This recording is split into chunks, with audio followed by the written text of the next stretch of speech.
VR and Star Citizen, it's a match made in heaven, but performance is not always that easy. So this is kind of a beginner's guide, a bit of a delve into performance in VR, what you can do, the basic things that you're looking at. For people like me who are pretty new to VR and Star Citizen and trying to get it running kind of half decently. The first thing you need to know is that the resolution in-game, the thing in the graphics menu, does not affect the performance of the VR headset.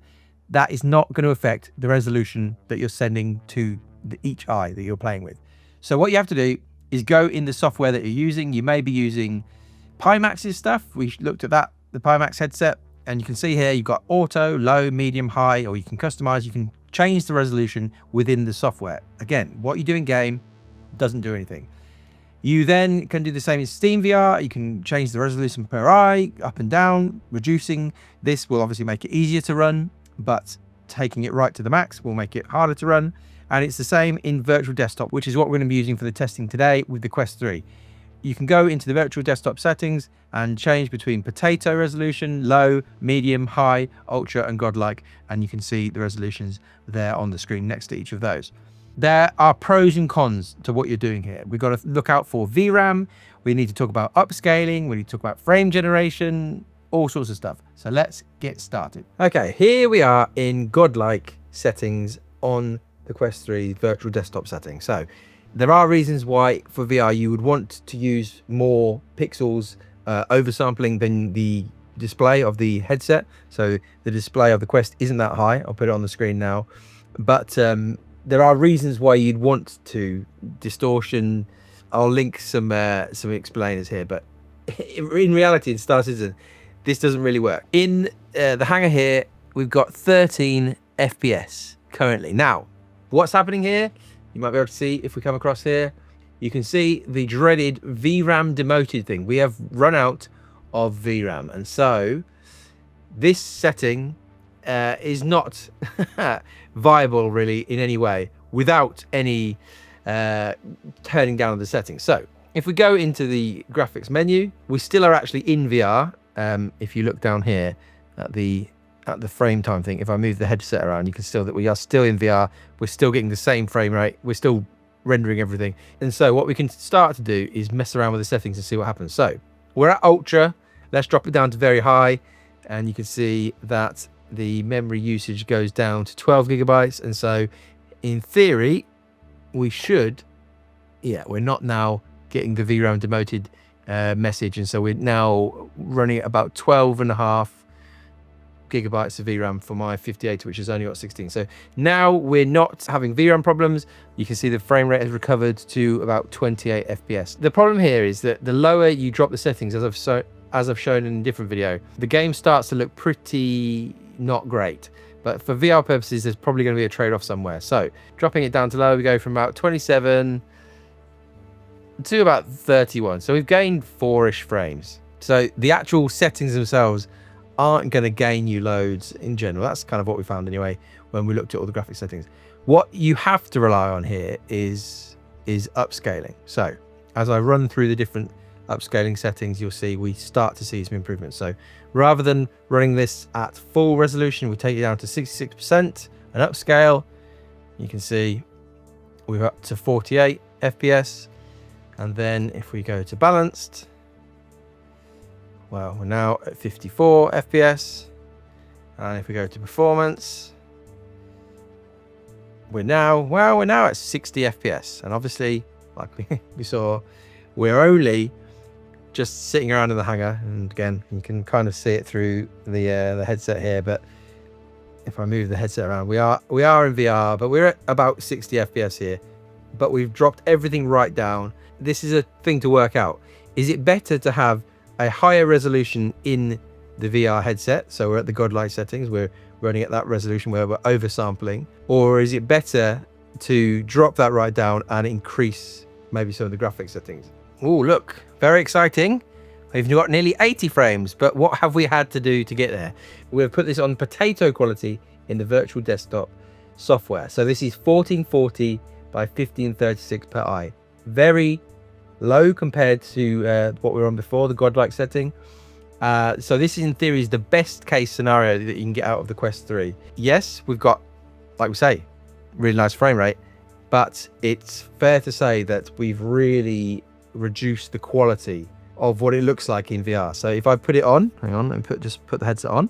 So as I look around now, everything is much more kind of blocky, much lower kind of resolution, and the text, the display info text at the top there is kind of shimmering all over the place, because I don't think we've now got enough pixels to properly display everything. And so this is much smoother. It feels much smoother for me to kind of whip my head around. We are getting a much better frame rate, but at what cost? The game now doesn't look anywhere near as impressive. This kind of is the problem. You do really need to have 5090s to run some of this stuff natively at really high frame rates and really good kind of visual quality. But there is a potential other setting that we'll have a look at now, which might help us out a bit. So now we're just using the ultra settings, the one below Godlike. We're using very high in-game settings, and we're also using upscaling from performance. We're recording this in the actual headset. From my point of view, compared to something like Potato, this is a huge visual improvement. It's massively improved from what I'm looking at. But obviously we're hitting 60 FPS, so it's not terrible. If we were to go up into the city, come out the hangar, I think you'll find that that performance number is going to drop. Again, we've been testing this in the hangar because it's kind of controllable and we're just standing there, but that's not really representative of the real game. Yeah, you can see now we're dropping to 44, 41, 43. And I think as we come out here to the ships here, I think this is going to get very, maybe choppy is the right word. Yeah, we're down under 40. And as we come down here, we're at 33. And as I move my head around now, it's all not feeling particularly pleasant. And so, yeah, we're at 30 FPS. Not ideal, but there is a setting that I think all of the headsets have access to, and in Virtual Desktop, there is something that might be quite controversial for some people, but there is effectively frame generation, which will take what we're getting here, 34, 37, and it will effectively insert frames and make the whole thing feel a lot better. So this setting is called motion smoothing in the Steam VR software. In the Pimax stuff, it's called smart smoothing, and Virtual Desktop has its own version. What we're going to do now is turn on synchronous space warp, SSW. Now we're back in the game. We've got the frame gen effectively on, and you can see we're at 45 FPS. And what's happening here is the game is limiting the frame rate so that it can double it. And so we're targeting 90 FPS for the headset at this point. You can turn it up to 120, but we are now playing with frame gen on. Now, you might think, well, surely this means this is much more viable for lower end hardware. And maybe there is a case for that. Definitely feels smoother. But like all frame gen stuff, we've looked at this plenty in the past. There's trade-offs again here. So one of the trade-offs is going to be, it doesn't really, even though what I'm visually seeing does kind of look pretty smooth and like 90 FPS, the latency is probably going to feel more like, well, it is more like that 45. And also the key thing here is looking for visual artifacts. So as I'm moving around, there are bits where the picture just kind of falls down a little bit, like little wobbly bits or things like that. Again, we've seen this whenever we've looked at frame generation in Star Citizen. There are trade-offs. So down to here, we're now back in the same sort of spot we were before. We're at 35 FPS, but because of the frame gen, it doesn't feel anywhere near as choppy. It's much smoother from my side of things. It's going to be tricky to show you and for you to feel it because you're watching a 60 FPS video, and so it won't be so obvious for you guys. But for me, this, even though the frame rate here isn't great, we're at below 40. Well, what I'm seeing, and when I move my head around, it doesn't feel that bad, and it doesn't feel anywhere near as choppy before. It feels much more smooth. And so this kind of brings into play other graphics cards. So obviously when we looked at the Pimax in the last video, we said, well, only 5090s need apply. And that's maybe for the Pimax at full resolution, that kind of might still be true. But for something like the Quest, when you're not running at the godlike resolution, we've dropped it a little bit here, and once we get on this frame gen, the visual quality, because our settings in game are still pretty high, we're still on very high for everything, and because we are using that higher resolution in virtual desktop, the issues with kind of distortion and the everything kind of being unreadable when you're on the potato quality that we looked at before, that's not there. This now looks pretty good. I do think for anybody who's not on top end hardware, you're going to be looking at frame gen as a crutch almost to get you to a playable frame rate. You can actually see there, if you look at, you can see as I move my head around the display frame graph, hopefully that will be picked up. You can see that wobbling around a little bit. It's not, the frame generation isn't really playing ball that well with that down the bottom. I wonder if you'll be able to see that. Yeah. Okay, we've swapped in a 3080 10GB card from a few years ago now, and you can see, well, the 10GB not loving life. We've got the dreaded VRAM demoted message again, and you can see we're down at 14, 15 FPS. So still got the frame generation on. If we just bring down the VRAM, does it suddenly recover? So if we drop this from very high and see what happens there, dropped it down to 9.7. No, I think it's still too high. So let's drop it to medium. So now we're on medium, 8.3 down there. Will it come underneath? It's dropping. Yeah, that's not quite going to play ball, is it? And we'll drop it down to low. The game starts to look pretty ordinary maybe at low. So now our VRAM is not an issue. Yeah, we're sitting at 41, 42 FPS in the hangar though. So let's put the headset on and go up to the rest of Lawville and see, can the 3080 on low settings, upscaling from 50%, but at this pretty high resolution per eye, ultra, can it cope? Looking around again, because we've got the frame gen on, it feels pretty smooth. This isn't so bad. This isn't the worst thing in the world. You could, in theory, drop down the resolution again in the virtual desktop software so that you can get a bit more out of it for the base frame rate from it to upscale. But yeah, let's see how we go when we go outside.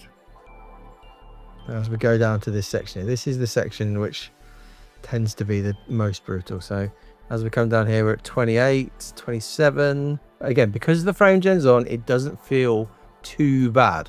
I think ideally with VR, like always with things like this, you want the most frames natively that you can get. But I have to say, this isn't awful. Again, the only thing that's probably worse about this now, I don't know if you'll be able to see from using the camera here, is obviously the quality, the detail quality in the game is way reduced because we've dropped everything to low to get under the VRAM target. The actual detail of the environment and everything is way worse than it was on very high, and so maybe that's the biggest issue here. But even down at 33 FPS, because of the upscaling, it's kind of okay. Now we flipped to the 9070 XT, an AMD card, the best AMD card that you can buy at the moment. And well, there's a bit to talk about here. So obviously we don't really have the VRAM problems that we have with the 3080. This has got 16 gigabytes of VRAM. We are still able in the hangar to maintain our 45 FPS and do our upscaling, so that's fine. But the big problem, obviously, we have in Star Citizen at this stage with AMD cards is that DLSS is way ahead of FSR in Star Citizen, and is also way ahead of CIG's own solution, TSR. And so this is not ideal. I've shown this in many videos in the past. This is a huge visual downgrade in terms of upscaling. So ideally, we want to turn all of this off and go native. Let's see what happens when we do that. Can we still hit 45 FPS? Well, no. No. We can hit 26 FPS, but upscaled, that's 50. That's not ideal. And so we're in a weird scenario where probably because we still don't have support for FSR4, we still have this thing where the NVIDIA cards have a huge advantage over AMD cards in terms of visual quality. And then for something like VR, when you're right up against the screen and you have to upscale pretty heavily, it's not ideal at all. Just a lot of shimmering, lots of kind of movement of pixels, just all around. The image is nowhere near as stable as DLSS, and yeah, so it's tricky. I mean, we're still hoping for the day that CIG do get in some FSR, modern FSR support at least, into the game. But for now, I guess if you were building a PC for VR performance and VR in Star Citizen, then realistically you would just have to go with NVIDIA. And so to sum this all up, well, here are my top tips. First of all, turn on upscaling up to the absolute max. Then you're probably going to turn on the frame generation, just because, again, even the 5080 cannot really run Star Citizen in VR at half decent resolutions at least. And so they're your baseline things. Upscaling on, frame gen on, and then it's basically a question of where's the balance between setting a resolution in the headset, so in the software, so virtual desktop, the Pimax software we looked at, or the Steam VR, going into those, changing the resolution per eye. It's then a balance between doing that and then also in-game settings so that you don't run out of VRAM. So they're the things to play around with. I would love your tips in the comments below, because I'm sure a load of you have delved really far into VR stuff. I'm just kind of getting my toes in the water, I suppose. So please give me your top tips for performance in the comments below.